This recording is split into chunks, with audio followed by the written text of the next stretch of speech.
Sejumlah negara Asia Tenggara satu persatu mulai terkena dampak kebijakan tegas Indonesia. Selain Malaysia, Singapura, Thailand, dan Filipina kini harus ikut sengsara akibat gak bisa mengimpor sumber daya alam dari Indonesia. Gak mengherankan ini menjadi kemunduran ekonomi untuk sebagai negara Asia Tenggara.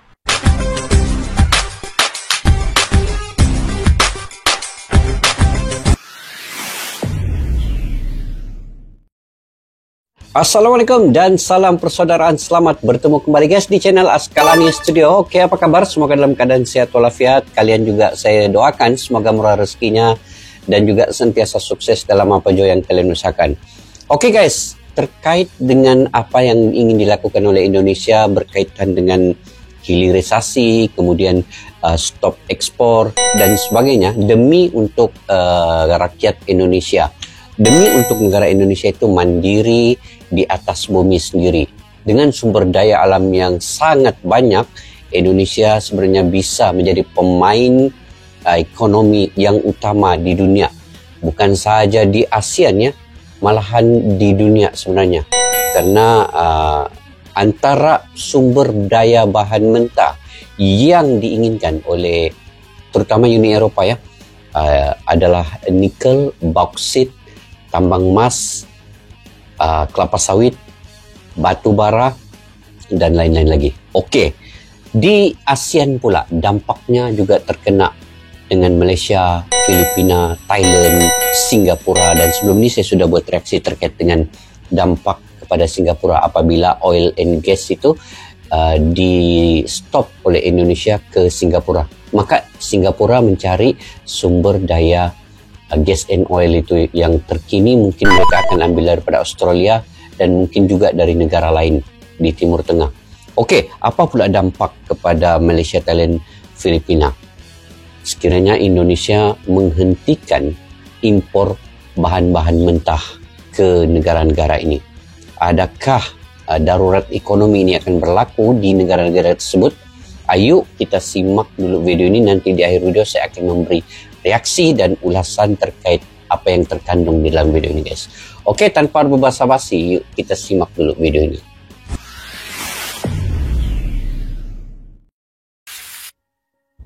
Asia Tenggara yang terlalu bergantung ke Indonesia. Indonesia sudah menjadi negara primadona di Asia Tenggara. Negeri Zamrud Khatulistiwa tersebut dikaruniai Tuhan dengan sumber daya alam yang berlimpah. Sumber daya alam yang berlimpah ya. Cadangan sumber daya alam terbesar di berbagai komoditi. Sebut saja cadangan biji timah, bauksit hingga nikel yang menjadi terbesar di dunia. Belum lagi Indonesia juga menjadi negara pemasok gas terbesar di Asia Tenggara. Bumi Nusantara punya cadangan gas sangat besar yakni mencapai 2.800 miliar meter kubik. Di sektor perkebunan, produk sawit dan kopi dari Indonesia juga sangat unggul. Gak heran melimpahnya kekayaan sumber daya alam membuat Asia Tenggara sangat bergantung dengan Indonesia. Singapura dan Thailand sendiri sangat bergantung pada impor bahan bakar dari Indonesia. Bahkan Filipina juga bergantung pada produk tembaga dari Indonesia. Namun ketergantungan ini akan menjadi masalah besar bagi negara tetangga di era Prabowo Subianto. Pasalnya, RI 1 ingin memprioritaskan pemanfaatan SDA untuk rakyat Indonesia. Prabowo melarang negara asing mengimpor bahan mentah dari Indonesia. Pria kelahiran Jakarta ini mengatakan kebijakan tersebut akan membawa berkah untuk pendapatan negara. Ekonomi terhambat karena tidak didukung Indonesia. Kebijakan terbaru Prabowo Subianto sukses menggemparkan Asia Tenggara. Sejumlah negara terpaksa memutar otak menemukan negara pemasok sumber daya alam yang baru. Thailand harus mencari importir dari luar negara Thailand Asia pun Tenggara. Negeri terkesan bahkan rela membeli stok sumber daya alam dari negara Uni Eropa dan Amerika Serikat. Sayangnya kerjasama tersebut diprediksi nggak akan bertahan lama. Pasalnya baik Uni Eropa dan Amerika Serikat sedang fokus perang tarif yang mengganggu stabilitas harga baja aluminium. Masalah serupa juga menimpa negara Asia Tenggara lainnya, yakni Filipina. Negara berjuluk negeri lumbung padi itu kerap bekerja sama dengan Uni Eropa dalam jumlah yang besar. European Commission mencatat nilai perdagangan kedua pihak mencapai 16,1 miliar euro pada tahun 2023. Nggak heran kalau Filipina jadi salah satu mitra dagang terbesar benua biru. Selain itu, rezim Ferdinand Marcos Jr. juga semakin bergantung kepada Amerika Serikat sejak tahun 2023. Apalagi Filipina digadang-gadang sebagai sekutu baru Paman Sam di Asia. Sementara itu, krisis serupa juga menimpa Singapura yang mengalami krisis gas alam. Kebijakan pemerintah Indonesia untuk menyetop ekspor disebut sebagai kendala utamanya. Sebab 90% pasokan listrik di negeri Singa bersumber dari LNG Bumi Nusantara dan negara lain.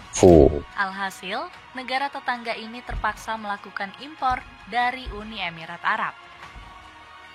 Potensi mundurnya ekonomi Asia Tenggara. Cemana itu potensi mundurnya ekonomi Asia Tenggara? Krisis yang menimpa negara tetangga disebut bakal membawa dampak yang lebih besar. Perekonomian Asia Tenggara diprediksi tengah berada di ambang kehancuran. Hal ini dapat dilihat dari Singapura yang langsung terkena krisis energi.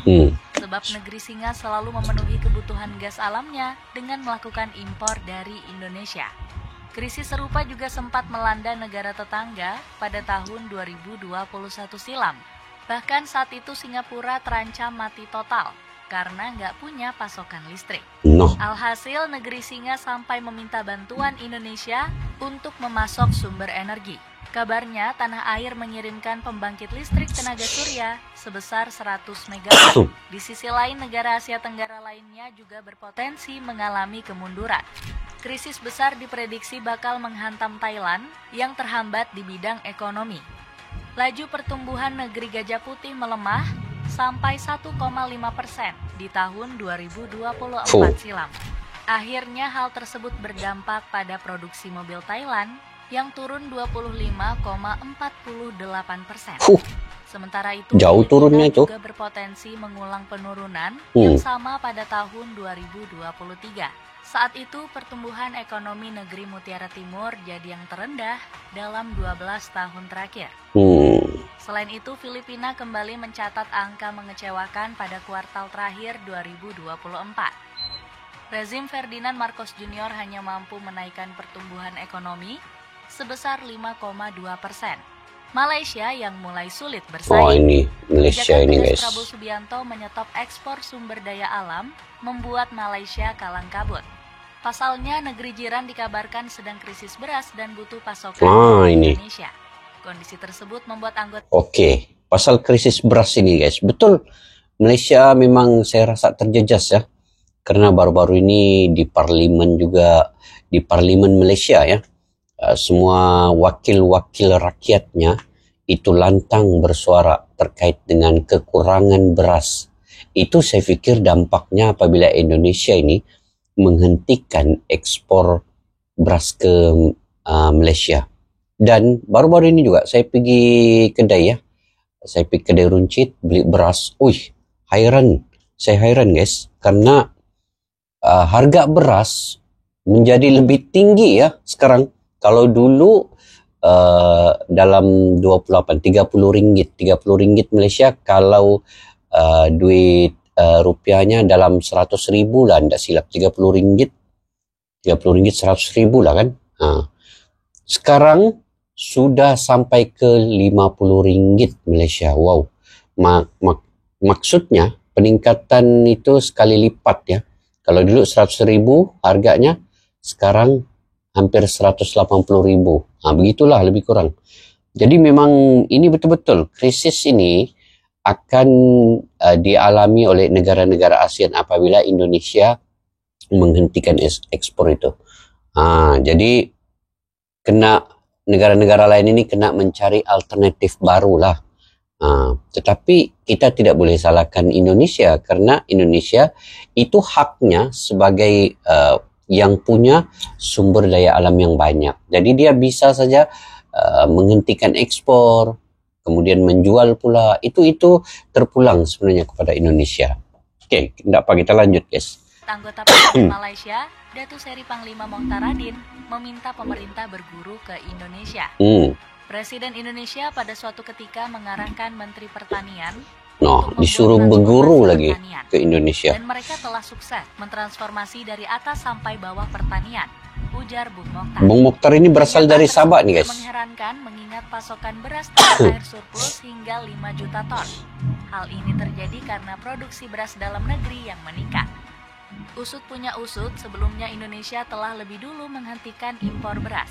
Harga beras pun mulai turun di harga 514 US dollar per metrik ton. Padahal di bulan Januari angkanya menyentuh 655 US dollar. Menurut Guru Besar Pertanian UGM, Profesor Subejo, Fakultas kebijakan Pertanian. ini membuat stabilitas harga pangan jadi terkendali. Secara keseluruhan, jika penghentian impor pangan diikuti oleh peningkatan signifikan dalam produksi domestik, maka ketahanan pangan jangka pendek dapat terjaga. Harga pangan tetap stabil dan tekanan inflasi dapat dikendalikan, jelas Subejo. Meroketnya ekonomi Indonesia. Meroketnya ekonomi Indonesia, guys. Kebijakan tegas pemerintah menyetop ekspor sumber daya alam dinilai berdampak positif bagi kemajuan ekonomi tanah air. Pasalnya, kekayaan nasional tersebut dapat dikelola sendiri oleh anak bangsa. Bahlil Lahadalia selaku Menteri ESDM menegaskan bahwa ormas dan perusahaan dalam negeri juga memiliki hak mengelola sumber daya alam Indonesia. Pak Prabowo setuju, beliau kan patriot sejati. Yang penting kami berikan untuk kesejahteraan rakyat lewat ormas, sebab mereka bagian dari aset negara, jadi negara harus hadir, ujar Bahlil. Jika dikelola optimal, Indonesia berpotensi meraih keuntungan devisa yang melimpah. Menurut pengamat energi Kurtubi, nilai kekayaan bumi Nusantara mencapai ratusan ribu triliun rupiah. Itu perkiraan nilai cadangan terbukti dari minyak, ratusan ribu bara, tembaga, triliun, emas, nikel, perak, dan seterusnya. Ini yang ketemu saja di perut bumi. Nilainya saat ini sekitar 200 ribu triliun rupiah, Partai guys. Nasdem tersebut. Selain itu, pendapatan dari sumber daya alam dapat digunakan untuk kepentingan rakyat. Pasalnya Indonesia tengah gencar-gencarnya membangun infrastruktur dasar seperti jalan raya dan sekolah. Bahkan Prabowo Subianto sudah berkomitmen akan menganggarkan 20 triliun rupiah. Anggaran untuk renovasi perbaikan sekolah akan terus ditingkatkan. Tahun ini kita mulai menganggarkan 20 triliun rupiah. Kalau kita hitung berapa puluh ribu gedung sekolah bisa kita perbaiki, ujar sang presiden. Itulah ulasan kebijakan Indonesia membuat negara Asia Tenggara menderita. Bagaimana pendapatmu? Apakah negara Asia Tenggara bisa lepas dari ketergantungan sumber daya alam Indonesia? Coba tulis pendapatmu di kolom komentar di bawah ini. Oke, kita ulas, guys. Oke guys, dia ada pro dan kontra lah terkait dengan penghentian ekspor beberapa bahan mentah daripada Indonesia ke negara-negara lain, terutamanya yang dalam video kali ini ke Malaysia, Thailand dan juga ke Filipina, karena negara-negara itu begitu membutuhkan beberapa bahan mentah daripada Indonesia, terutama Malaysia. Kalau Malaysia ini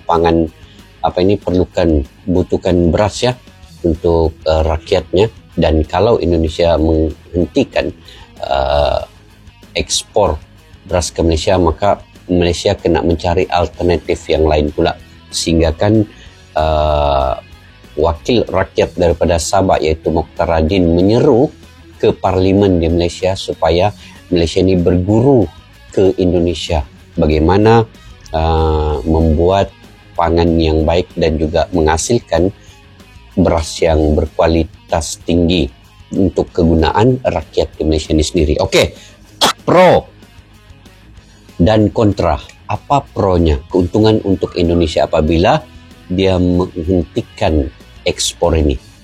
Kemungkinan yang pertama, meningkatkan nilai tambah ekonomi kepada Indonesia. Dengan hilirisasi yang dilakukan oleh Indonesia ini, maka bahan-bahan mentah yang ada di Indonesia itu diolah sendiri di Indonesia untuk dijadikan bahan jadi dan dijual ke luar negeri, menjadikan harganya berlipat-lipat kali ganda lagi. Berkali lipat lah harga daripada asalnya, daripada bahan mentah itu tadi. Jadi itu akan menambahkan nilai tambah kepada ekonomi di Indonesia. Oke, contohnya bukan hanya mengekspor biji nikel ya, tetapi memproduksi baterai EV ke luar negeri. Itu hasil daripada bahan jadi yang dibuat di Indonesia nanti. Kemudian yang kedua, mungkin pro-nya kepada Indonesia, keuntungan kepada Indonesia itu meningkatkan lapangan kerja ke rakyatnya. Industri dalam negeri akan berkembang, menciptakan lebih banyak peluang pekerjaan di sektor infrastruktur, industri pengolahan dan juga manufacturing. Nah, itu untunglah kepada rakyat Indonesia yang tidak payah pergi luar negeri untuk mencari pekerjaan. Ada banyak lagi guys sebenarnya keuntungan kepada Indonesia. Ini juga mengurangi kebergantungan pada ekspor bahan mentah. Maksudnya Indonesia lebih bisa mandiri secara ekonomi dan tidak hanya sebagai pemasok bahan mentah untuk negara lain. Jadi itulah antara keuntungan kepada Indonesia. Kemudian kalau dari segi kontranya pula, dampak negatif bagi Indonesia dan ASEAN. Pertamanya mungkin hubungan diplomatik dengan ASEAN itu bisa memburuk. Itu mungkin dalam jangka masa pendek. Karena nanti negara-negara lain juga mungkin akan menghentikan juga apa-apa ekspor ke Indonesia. Kemungkinan besar lah begitu. Tapi kalau ada negosiasi antara kedua-dua negara ini, mungkin itu lebih baik sebenarnya. Oke. Kedua, potensi penurunan pendapatan jangka pendek Indonesia. Karena Indonesia akan kehilangan pendapatan ekspor bahan mentah dalam jangka pendek ini sebelum industri hilirisasi ini siap sepenuhnya ataupun benar-benar sudah berkembang. Jadi dia memerlukan masa juga lah yang agak panjang dikit untuk menjayakan program hilirisasi ini. Kemudian ada beberapa lagi risiko-risiko lain, contohnya risiko peningkatan biaya produksi. Apabila pengolahan bahan mentah dalam negeri ini mungkin lebih mahal dibandingkan langsung mengekspor, sehingga bisa meningkatkan harga produk bahan jadi itu. Jadi ada banyak lagi pro dan kontra ini. Mungkin kalian juga punya pandangan pendapat sendiri guys terkait dengan ekspor dan impor ini. Apabila dihentikan, dia ada pro kontra. Kalian bisa komentar di ruang kolom di bawah. Apapun bahan-bahan mentah di Indonesia ini, itu sebenarnya hak Indonesia sama ada mau mengekspor atau tidak. Jadi terpulang kepada kebijakan Indonesia sendiri. Sekarang ini Prabowo sudah mulai menunjukkan taringnya untuk membuat hilirisasi di Indonesia. Oke guys, sampai di sini saya dulu. Kalian komentar di ruang kolom di bawah. Sampai kita jumpa lagi. Assalamualaikum warahmatullahi wabarakatuh. Bye-bye. Askalana Studio untuk kita channel yang bereaksi tentang apapun yang ada di Indonesia, channel YouTube dari Malaysia di Askalani Studio. Jika mau tahu tentang Indonesia, ayo like and subscribe channel kami Askalani Studio. Askalani Studio.